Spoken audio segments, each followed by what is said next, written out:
Moving Wisconsin forward, one joke at a time. This is Kristen Bry with As Goes Wisconsin. Yada, yada, yada. Hello, Wisconsin! Should our justices have recusal rules? And if so, what should they be? 844-967-2789. Welcome to Monday's show. Monday's rainy show. We haven't used that opener in a while. No, it's been quite a while, actually. And I forgot that you are the enforcer of headlights. The headlight police. We all have our things. But it's a very good reminder, as of right now, if you are listening to this in your car, because I think it's raining across most of the state right now. Yep, and it could get real heavy this afternoon, though. Yes, and so if you are driving today and it is raining, Jane says, turn your headlights on. Please. But to get to the topic du jour to kick off today, you may have heard that last week, Molly Beck reported in the Milwaukee Journal-Sentinel, and I think this was actually, Vos was on a radio show where he said this. I have to look in the article to see which one it was. But Vos says lawmakers may consider impeachment if Protasiewicz doesn't recuse from redistricting case, which made me start to think, I would love your opinion on whether or not she should, but more broadly, what should recusal rules look like? Because as of right now, we do not have any. In the past, when cases come before the Wisconsin Supreme Court, one of the 7 justices has had a conflict of interest. Maybe because the person to appear before the court had donated money or past allegiances. You know, there's been conflicts. But it's basically the honor system in Wisconsin. So there are no rules for dictating when a Supreme Court justice should recuse himself from a case. And, you know, so even when someone has donated thousands of dollars to their campaign, I'm not a historian of Wisconsin judicial stories, but like, I think there's more cases of people where there was pressure for them to step down and recuse themselves than stories where someone did actually recuse themselves. And so I think, unless you disagree with me, that we can agree that we should have a standard that everyone is held to. Maybe you disagree with that. 844-967-2789. If you don't disagree with that, what should it look like? Is it simply about when people donate and monetary conflicts of interest? Or in the case of Protasiewicz, and the issue that Robin Vos is specifically taking with her is how much she spoke about her values, and specifically in the redistricting case, how she said any normal person or any sane person can look at our maps and say, this is not representative. And now he is calling for her recusal for when the case is heard, which it will happen because it's already been filed. So would love to hear from you as far as what do you think recusal rules or standards should look like? Or do you think it's up to the justices? Because I mean, have you heard many people justify the code of ethics, the U.S. Supreme Court not having a code of ethics? No. I feel like most people have also been like, this is kind of gross. It's just wrong. And recusal is different than a code of ethics, but they're kind of in the same pot as far as integrity goes for our justices. Just the assumption that because of the position that these people hold, that they are the highest ethical standards and need no governance or no oversight is ridiculous. I completely agree. 844-967-2789. Curtis from West Dallas, good morning. What do you think? Good morning. Yes, there should be a code of ethics. There used to be up until like 2015 till the money really got poured into the politics, because now it's all about who has the money, controls the purse strings, and it's really sad because no one has ethics anymore. I mean, it's really sad. It's like you have Justice Thomas. The money he took, he should be ashamed of himself. I agree. 3 things he took, he himself. There's no reason. And the bottom line is, isn't it crazy? The Republicans always put blinders on when it's their party, but when it's the Democratic Party or somebody's more liberal or a little loosened, not look in the same mirror as they do, they're all wrong. They're all wrong. Because let me tell you, if Thomas was Justice, the woman, what was her name? Sotomayor. Yeah. Sotomayor. If it was her, if it was, let me tell you, it would have been totally wrong. It was flipped upside down, and don't talk about it. Because if they don't talk about it, people forget about it. I totally agree. Had the both not happened basically simultaneously of kind of the skepticism of Sotomayor's case, which is not nearly on the same level as Thomas's case, but the fact that the Thomas case is there, like Republicans can't really say anything about Sotomayor. They have to be like, well, they just are all This happens all the time. yes, it's fine. Business as usual. What do you think about in Wisconsin when it comes to recusal? Do you feel like we need to work towards having, because recusal is different than a code of ethics, but as far as like for Protasiewicz, should she step down from the redistricting case because of what she said during the campaign? No. Different thing? Because let me tell you, no way. If it would have been, who was running against her? He just lost. What was his name? Dan Kelly. If it was Dan Kelly, oh, Dan, you're my buddy. High five. What's up? But now all of a sudden, now it's the liberal or more of a less conservative person. Oh, we got to stop her from doing what she wants to do. It's just it's almost like a beaver in a dam. You know what I mean? Every time it's something towards the Democratic side or more liberal side, they throw the beaver in. It's like, no, it doesn't work both ways. You have to have a law. They should put a law, just like Supreme Court justice, just like the laws in their state. Everybody should have a code of ethics. It's really sad that used to be you never had to put it in paper. Now everything has to be put in paper because otherwise, like, oh, well, I didn't know about that. Just like everything that's going on in politics now. I mean, everything that, I didn't know about it. They put the dumb card out, like that's going to supply everything. And some of them are dumb, but a lot of them are not. Thanks so much for the call, Curtis. Appreciate it. 844-967-2789, 844-96-PARTY. We have Tom joining us from West Dallas. Good morning, Tom. Good morning. I agree with your last caller that as far as I'm concerned, Protasiewicz should not recuse herself for this. What is the difference between her telling the people that when I get elected, this is what I'm going to do? Why would that cause for her to recuse it? I mean, that's why we voted for her, because we knew she wasn't going to play the Republican games. Now, again, with, what the heck is her name? The Chief Justice. I'm sorry. Ziegler. Ziegler. She did not recuse herself for voting on something that her family was personally involved with. That is completely different from Protasiewicz. And also, like your caller said, Thomas. My God. I mean, it's so obvious. He is proven that he has voted for people who have taken him on these vacations, who are friends of his and stuff, and he shows an utter bias for that and sides with them. Therefore, yeah, he should get kicked out of there as far as I'm concerned. No, I totally agree, because this is what she actually said about the maps. They do not reflect people in this state. I don't think you could sell any reasonable person that the maps are fair. And then she said, I can't tell you what I would do on a particular case, but I can tell you my values, and the maps are wrong. So he is saying that statement is grounds for her to recuse herself because she has already predetermined how she is going to rule. And I don't know if you can prove that. Not really. Well, what is the difference then between her saying that and our illustrious senator who says, I'm going to cut Social Security? And then we voted for him. But should he not then vote because he said that I want to cut Social Security on the campaign trail? Well, I think it's different because, I mean, politicians, they are supposed to make promises of how they will vote, right? On like certain issues and policy stuff.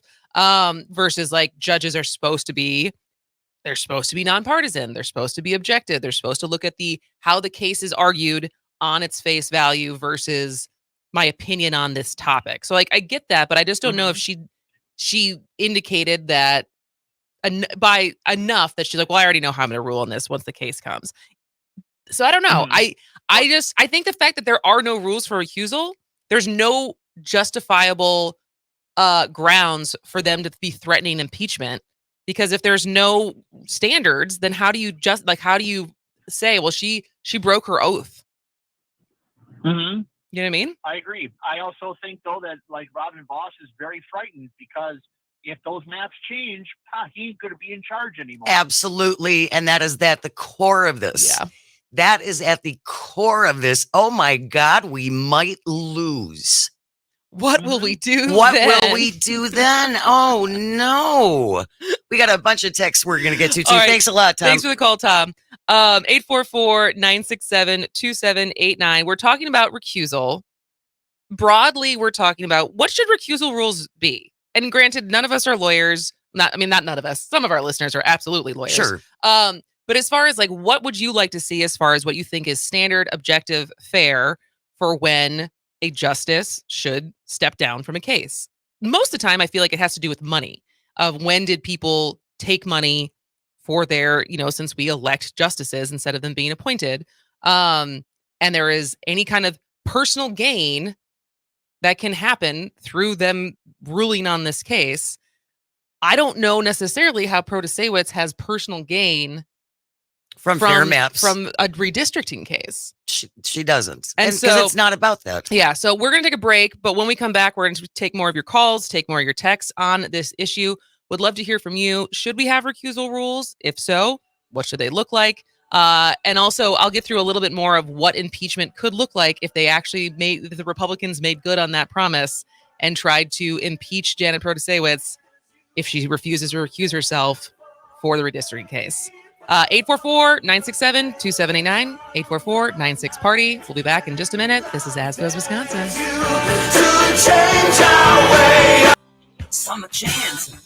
Welcome back to As Goes Wisconsin. I'm Kristen Bry. She is Jane Madnair. We are watching the rain from our front door that is pouring. Yes. It's a nice day to stay at home, but we are not at home. We are in the studio. You bet. And we're talking about recusal and broadly talking about for our Wisconsin Supreme Court justices, what, if any, should these standards be for them to recuse themselves from hearing a case? Because there currently aren't any standards. Because there currently aren't any. And in the past, there has been situations where the justice could personally benefit by the outcome of that case, whether it's through future donations to their case, to their campaign, or other familial involvement. But it's an honor system, and so it's up to them. But now we have, last week, at the end of the week, Robin Vos, veiled threat or not, saying that the Republicans would consider impeachment if Janet Protasiewicz does not recuse herself from the redistricting case.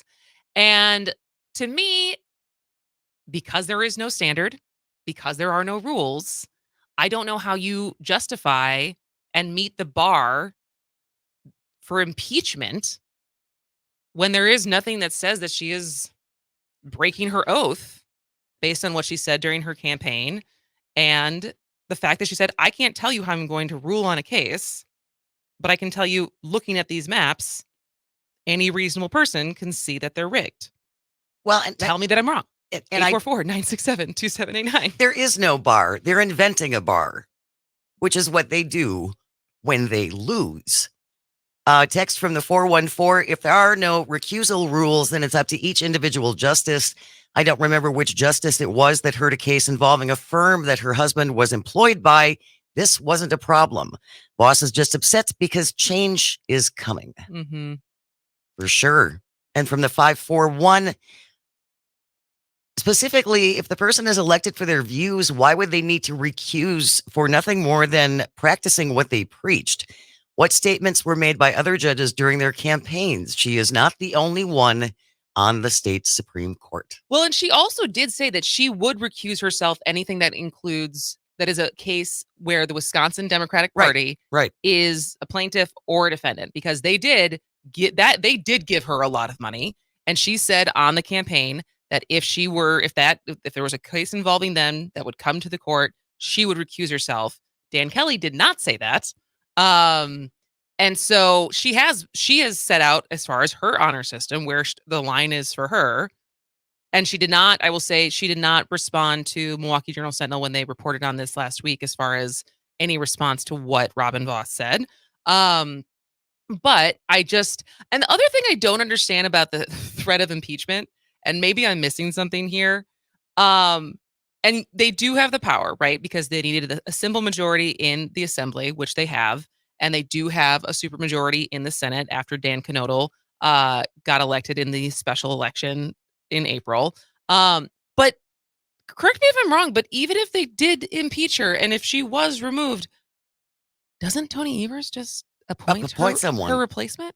I think So so. how does that help you? Well, can they impeach Governor Evers before he does that? Because they have to stop fair maps from being adopted. That is God. the number one survival rule. They got to stop it. Which is so crazy to me, because as we've talked about on the show before, the likelihood, depending on how the election years go, but also there is a slight natural gerrymander in our state. And Yes. we've talked about that. Yeah. That like most outcomes, Republicans would still have a majority, potentially even in both houses. Not every year, but slightly. Yes. So it's not that they would automatically lose the majority. They just like don't want to let go of that super majority, that they can just do whatever they want. And the people who are in those seats are so safe that they don't have to listen to people. Yeah, because life is good when you don't have to respond to your constituents. Life has been God great forbid for that them. They don't get reelected, and then they have to go get a real job. Or actually respond to what the people who live in their districts are asking for. Absolutely. Medical marijuana, background checks, red flag laws, no permitless concealed carry, Abortion access. But they don't want to do that, so they're gonna cheat. Yeah, They're gonna cheat. Text from John in the Falls. Good morning, ladies. You show me a judge who claims to have no personal beliefs on any social legislative issues, I will show you a liar. Absolutely. No one is ever completely unbiased. Recusal should only happen when there's a tangible personal benefit for a judge or their family, or when the judge feels like their personal beliefs about something do not reflect the will of the people that he or she is making decisions for. Absolutely. You got a call from Dave? We do. Dave, we got about a minute and a half. Thanks for waiting. Good morning, Dave. Good morning. So you brought up with Clarence Thomas, and I actually agree with you guys. I do think if you have special interests that are actually influencing judges, even at the federal level, state level, I do think there are certain cases when they come up, they need to recuse themselves. And people have to remember this particular Supreme Court race in Wisconsin was by far the most expensive in the United States and was like 6 times higher than it was back in 2020. I think it was like $61 million versus $10 million. So you had a lot of special interests that were vying for both sides from out of state to absolutely swing the court a certain way. That being the case, right now I agree with you guys right now. I mean, I don't see personally, I do think she should recuse herself, but I think that's really up to her. Just based on the fact that, as a judge, you're supposed to kind of be in the middle, wait till you get all the facts before you're actually making a final decision. Absolutely. We're coming up against the break, Dave, so I got to let you go, but thank you for the call. We will keep this going. If you have thoughts on recusal rules and what they should be and when they should be enacted, 844-967-2789. We'll be back after the break. This is As Goes Wisconsin. Got some charming people I have known.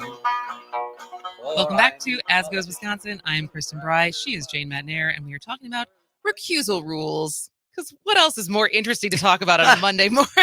But it is. It's pretty fascinating. Well, it's fascinating because it affects us. And, as far as throwing out anything that could potentially work to stop the changing of the tides that people voted for, the backstory here, if you're just joining us, is one, the Wisconsin Supreme Court has no actual rules for recusal. It's an honor system. Each justice gets to decide.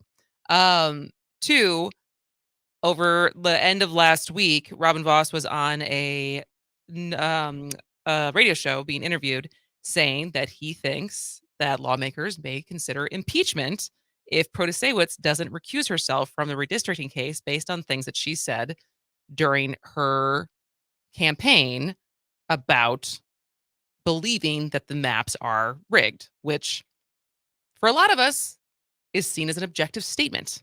Now that's not, so whatever. But I'm on the one hand, we don't have recusal rules, so how can you say that she's breaking her oath? Two, I don't know see how she benefits from this compared to other places where people absolutely should have recused themselves. So we're asking you, what should recusal rules look like? Does this qualify? 844-967-2789. Bill from Oconomowoc is on the line. Good morning, Bill. Good morning. You say this is a little bit of a tangent or an offshoot of what you're talking about, but if you listen to me say the whole thing, it'll put the respectability back into our courts. Okay, let's go. People take the time to Google the 14th Amendment.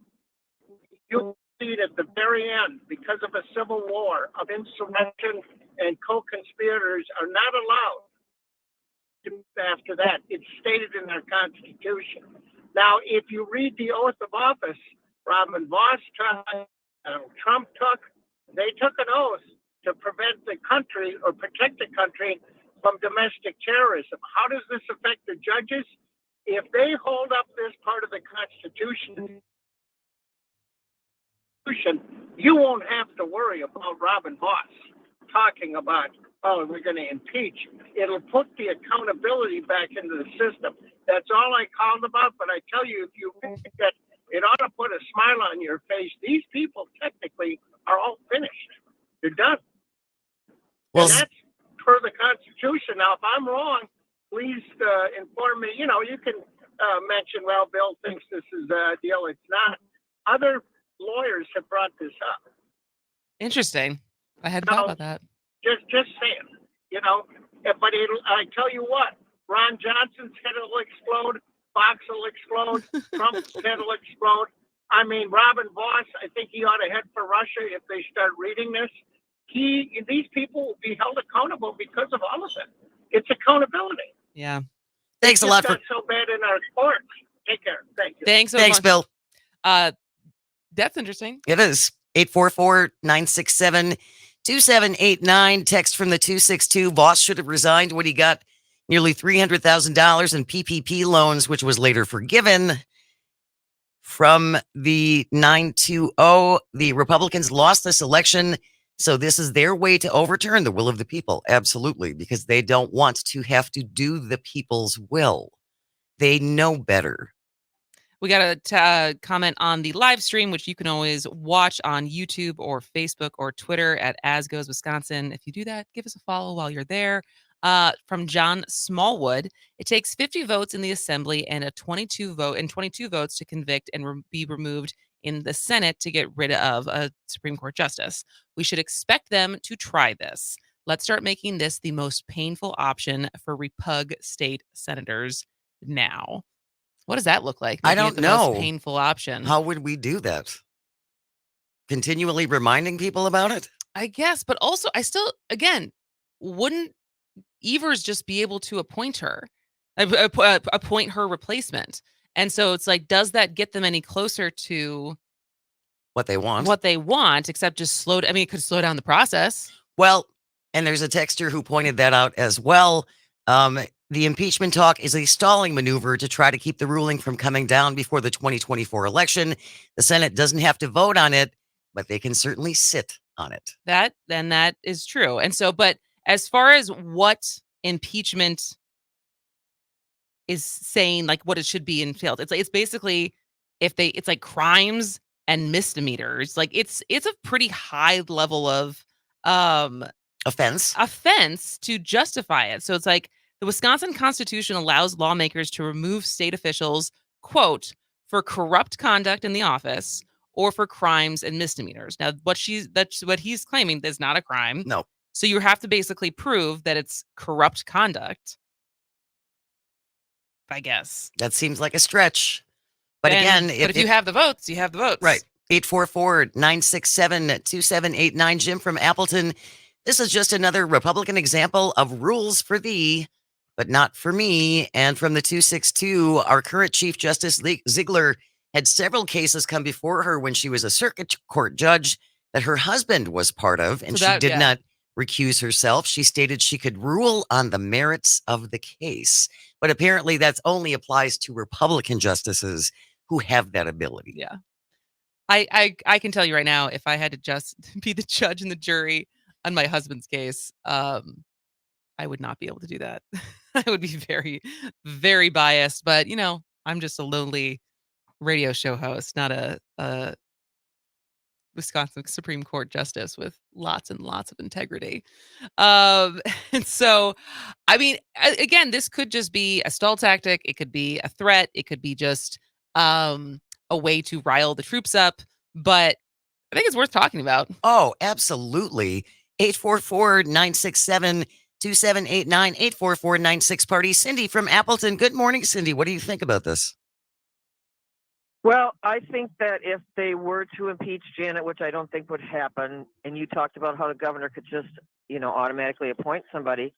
But the point is, then the Republicans would have to confirm that person. And with all the election stuff coming up, do you think they would actually do that? That's a good point. No, it's about stalling, right? Yep. That's a good point. So that would be my concern. Thank you, I Cindy. hate this state Thank you, Cindy. sometimes. Thanks for the call, Have a Cindy. good day. If you want to check in, you can still give us a call. You can text us at 844-967-2789. 541 says, a reminder, impeachment is a political trial, not a criminal one, so logic is not applied. Yes, that is correct. Well, we will see how this. I highly doubt she will recuse herself. So then, if this moves forward, we will have to see. The ball will be back in Vos and the Republicans' court to see if they actually follow through with this. Get phone numbers, people. I'm telling you, Yeah. It's easy to Google our state lawmakers and find out their phone numbers and call them politely every day. Exactly. Well, I want to move on because I want to get to this story. And this just seems bananas to me. So I don't know if you heard over the weekend this story about it's a small town. It's like 1,900 people. But police in Kansas raided a local newspaper and its publisher's home on Friday. They took computers and other records. They took cell phones. They took routers. And there's one part of this story that's like obvious that this feels like there's outrage from First Amendment advocates. There's also the fact that after the raid, the publisher's 98-year-old mother died. They believe from the stress They believe of from the this. stress of like having their house raided. Yep. But what's interesting to me, and I feel like there's so much more to this story, because the action of raiding a newspaper, it's a big effing deal, right? Like freedom of the press is one of the things we hold very, very dear. It is a right? foundation of our country. And so you'd think the standard to justify that would have to be more than what sounds like a divorce dispute and like a petty, messy, like back and forth of like small town BS. Sniping. That the ends of this certainly feel way outside what the actual story was going to be and the fact that any judge approved this search warrant. So I'm going to try to like summarize the case as best I can. But basically the town is called Marion and it's 60 miles north of Wichita. And the characters are, there's a restaurant owner named Carrie Newell. And she claimed that the newspaper, which is called the Marion County Record, illegally obtained damaging information about her DUI. But I always thought DUIs were public information. It is public information. So anyways, that led to a local judge issuing a warrant authorizing police to seize the newspaper's files. And so the paper said they didn't publish the information about Newell's conviction for drunken driving and has denied that it came by it illegally. And so like that is, but like it just doesn't seem like, how is that claim of what should normally just be public information? How did any judge look at this and be like, yep, you can go raid the newspaper and the publisher's home? So the newspaper said Joan Mayer had been stressed beyond her limits. So this is the mom who died, and overwhelmed by hours of shock and grief following the raid. But in general, police raids and news organizations are like, they don't really happen in the United States, and they're illegal under most circumstances under both state and federal law.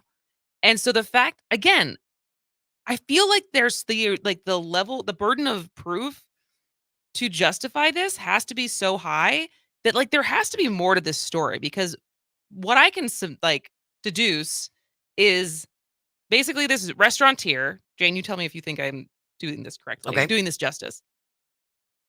Claim that the newspaper came by her information illegally. They said they didn't. She wanted her privacy protected. She issued that, she got granted them to go take it, and they did. But they never printed the story. But they never printed the story, and they also haven't given them the affidavit, which is missing. Yeah, that's kind of an eyebrow raiser right there. And then there's this other part that the newspaper, the Record, has been actively investigating Police Chief Gideon Cody, who's a new guy in town, at the time of the raid, after receiving tips that he had left his previous job in Kansas City, Missouri, to avoid repercussions for alleged sexual misconduct charges. So then is there another layer to why that this they are like, look over here, this is why we're doing this, even though it doesn't really make a lot of sense, even though what we're really looking for potentially is what they have on our police chief. Bingo. That's it right there. That is absolutely it. That's what you think it is. Yes. But I just think to me, this story is fascinating. And I think there's way more to it. And it became it's becoming a national story because it's so egregious. And, it just makes me think. I watched She Said on Friday night with my mom, which is the story of the two reporters. Well, there was two stories that broke the Harvey Weinstein. There was Ronan Farrow for the New Yorker, and then there was the two women from the New York Times who were working on it. And then they wrote a book, and that became a movie. And it's just it just is a reminder. This story is a reminder. Their story is a reminder. Just I have so much reverence for investigative journalists. Absolutely. And at this point, literally the danger they put their lives into to get to the bottom of the story, and the doggedness. And I sometimes watch the stories of investigative reporting, and I don't think I have the wherewithal. I don't think I could ever be. I take no for an answer too easily compared to what these people go through to get the story and get the truth out there. So, as this story develops, we'll come back to it because I find it fascinating, and I think there's some more details. Over. It's certainly not over. But when we come back, let's talk about not our state fair. Our state fair is over. Let's talk about the Iowa State Fair and some of the antics that happened there from our presidential candidates over the weekend. So this is As Goes Wisconsin. We'll be right back. Stay tuned. To working folks for readers. Yo-ho, yo-ho, yo-ho. So come along and join the throng, several 100,000 strong, as you come to sing the song, yo-ho, yo-ho, yo-ho. Welcome back to As Goes Wisconsin. I am Kristen Bry. Jane Madare, what song was that? You don't know the Iowa corn song? Obviously not. Have I been to Iowa? I think I might have gone to Iowa for a basketball tournament when I was a preteen or tween, but I have not spent a lot of time in Iowa, I have to admit. I thought it was from Pirates of Penzance. No, it is the Iowa corn song, Kristen. All right. Well, now you know. We have milk songs. We have cheese songs for sure. And such. I actually read this morning. It's just actually in Chicago, but we're gonna save it to see if we can actually talk to the cheese witch. Oh, I would be so excited. But there was a great headline this morning of reading between the rinds. And it's a woman who tells your fortune by reading cheese. And I was like, this sounds ridiculous. And then I actually read the article and I was like, oh, there's a lot here. We're saving this great. For more than an 8-minute segment. So that will be in the future. But it sounded very Wisconsin to me. That's a tangent. Anyways, how's traffic right now? Traffic right now, depending upon where you are in the state, in the city of Milwaukee, northbound 43 is completely shut down from Silver Spring Drive because of a disabled vehicle. And again, conditions likely are not going to get better as the day goes on because we're going to have even More rain and heavier rain. Eastbound Wisconsin 15 closed from Givens Road west to Industrial Park because of an incident. And the same on the westbound side of westbound Wisconsin 15, shut down from Industrial Park Avenue to Givens Road. So just be careful. And then Please. also this afternoon, if you're in southeastern Wisconsin in the Milwaukee area, Pink is in concert. Oh, that's right. And I think that they are diverting traffic away from AmFam Field for that. So that could cause even more issues. So I think the parking lot opens up at 3 and the gates open at 5. So yeah, if you can avoid traffic tonight, it's not going to be fun between rain and Pink. And Pink, you're going to want to find some alternate routes. Blue Mountain Road, here you come. Yeah, and which is now down to 1 lane in some areas. Great. Is there a section of Wisconsin that is not under construction? Because it's everywhere. It's everywhere. It's not only everywhere, it's also I just want, and maybe we can get someone from DOT someday to explain this to us. But why, when it's not an active construction site, why do they just leave cones everywhere? Why are the orange barrels just everywhere, even when there's no work being done? Is it laziness? It's a good question. Is it we forgot? Is there actually like a good reason for it? Work is coming. Yes, I have so many. Like, there's multiple streets, like city streets in Milwaukee, that I'm like, what? No one's here. No one's working on anything. Why are these why are these barrels here? Anyways, so over the weekend, as predicted, all the presidential candidates were hanging around in the Iowa State Fair. Important spot. Shaking hands, kissing babies. Eating things on sticks. Trump petted a goat, apparently. I'm upset that I have not seen a video of Trump in a full suit touching farm animals. That's probably why he only stayed for an hour. I assume he was traumatized. So I didn't read that part. He was only there for an hour? That's what I saw yesterday on my Twitter feed, that he was only there for an hour. I mean, it'll be really interesting because I was a caucus it's the closest thing to when we talk about ranked choice voting, where people are voting for their second favorite, and it's technically, or like traditionally, it's like a nicer primary. That's what people say, right? Because of, if you're not going to be their first favorite, people are kind of vying to be their second favorite. Okay. And it'll be interesting because everything I've read is DeSantis is like all in on Iowa, right? Because he thinks this is his best chance to come out of the gate swinging and show that he can be a contender with Trump. But it's also just funny to think about him because, like, as opposed to Trump's suit, him just marching around the Iowa State Fair all weekend in like jeans and like, I'm a guy. I'm just a guy. I'm an everyday man. And so did you see anything that was?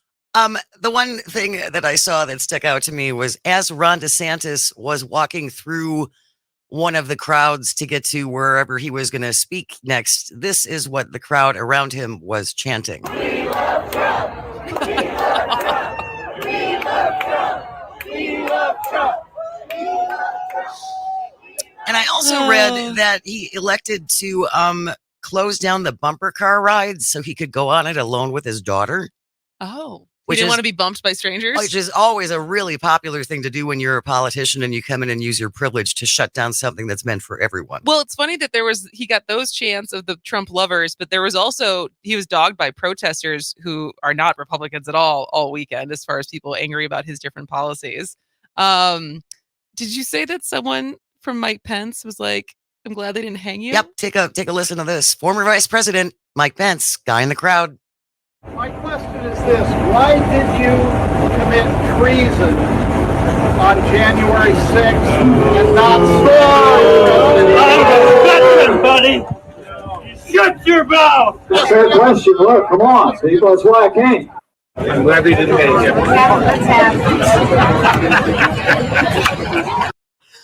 I'm glad they didn't hang you. Me too. I don't like Mike Pence, but I'm also glad they didn't hang him. Jesus Christ. And it got a big laugh, too. Oh, God. Well, on the lighter side, one of the videos I saw was Nikki Haley trying to shoot a basketball. And as a former basketball player, I was like, this is embarrassing. Why did you opt in to do this? Her form was awful. But then it got me thinking, because over the weekend we we were at our friend's first their baby's like first year birthday party, and it was more of an adult party for adults. Right. And somehow the suggestion was made that we should play Knockout, aka Lightning, which is a game where you shoot a free throw, and then the person, you're all in line, and a person behind you, if they make their shot before you're out. Okay. And then it whittles down, and that's the game. And like, I pride myself of, like, I grew up playing basketball. You're pretty competitive. And I'm in like a dress. I'm 8 months pregnant. I'm barefoot. And somehow I still thought I was going to be able to compete in this game. And my friend who was behind me, whose shot is as bad as Nikki Haley's, got me out immediately. Oh, wow. And I was like, how did this happen? So then I play again, and I get out again immediately. And I was so hard on myself, instead of the fact that it was like, your balance is a little off right now. Hello. Running after a basketball maybe is not the best thing to do. You think? So I think this is the good husband points. Last night we went to like a bar restaurant, and Mike was like, do you want to play Pop-A-Shot with me? Which is the game that Nikki Haley was playing, where it's just the rim. And I crushed him. Oh, well. And I don't know if he let me beat him, but I do have a better shot than him. So I want to just believe that I just beat him, and I felt a lot better. Vindication. So. All right. We're going to take a break for the top of the hour news. When we come back, we're going to be talking to John Plagman, who started Section Yellow. We're going to talk about sobriety in Wisconsin. So stay tuned. This is As Goes Wisconsin. Joy on every hand.